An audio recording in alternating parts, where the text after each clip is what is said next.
Several African authorities are facing mounting pressure to sever ties with Israel and expel Israeli diplomats amid growing outrage over its genocide by starvation campaign in the besieged Gaza Strip. Since Israel went to war on Gaza, only Bolivia and Belize have severed diplomatic relations with Israel. At various points, the Muslim-majority countries of Bahrain, Chad, Jordan and Turkey have withdrawn their ambassadors, but all still maintain diplomatic ties with Israel. Here's a report.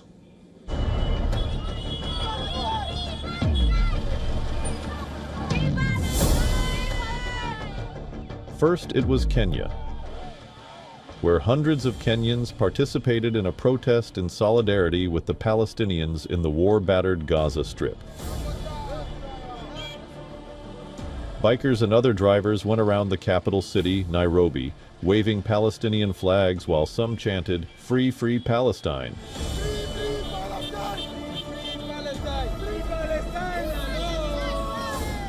What you can see happening in Gaza right now and what happened in Africa is basically the same, because they are going through occupation, we went through colonization, we share the same colonial masters.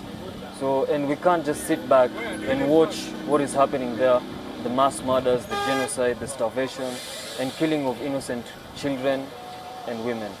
So we, as Kenyans, we need to speak up for Palestine so that this genocide and killing ends. Then the protests spread to South Africa, where South African authorities are facing mounting pressure to sever ties with Israel and expel Israeli diplomats amid growing outrage over its genocide by starvation campaign in the besieged Gaza Strip. For its part, South Africa hasn't had an ambassador in Israel since 2018.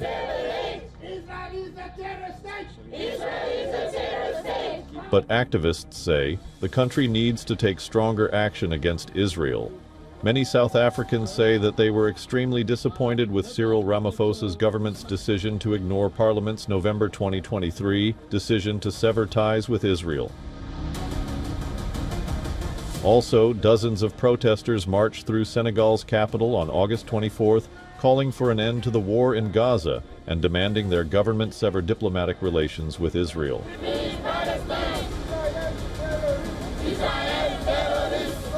The peaceful march drew lawmakers and civil society groups, activists who linked arms while chanting "No to genocide" and "Boycott Israel." The demonstration reflected a growing frustration in Senegal, a majority Muslim nation, over the international response to the Gaza conflict.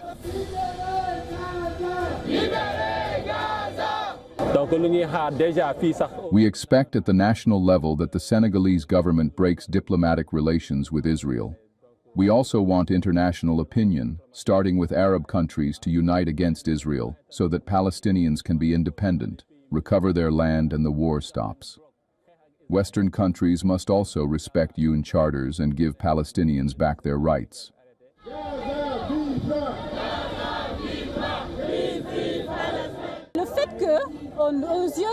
The fact that, in the eyes of the international community, Israel is doing what it is doing, pillaging lands, literally committing genocide, what legitimacy will we have when others, for example terrorists or other countries, allow themselves to do the same thing? For me, it's really essential.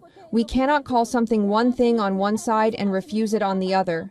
The United States cannot, for example, support the war against terrorism and accept it for Israel. For me, it's really a question of security, but it starts with justice.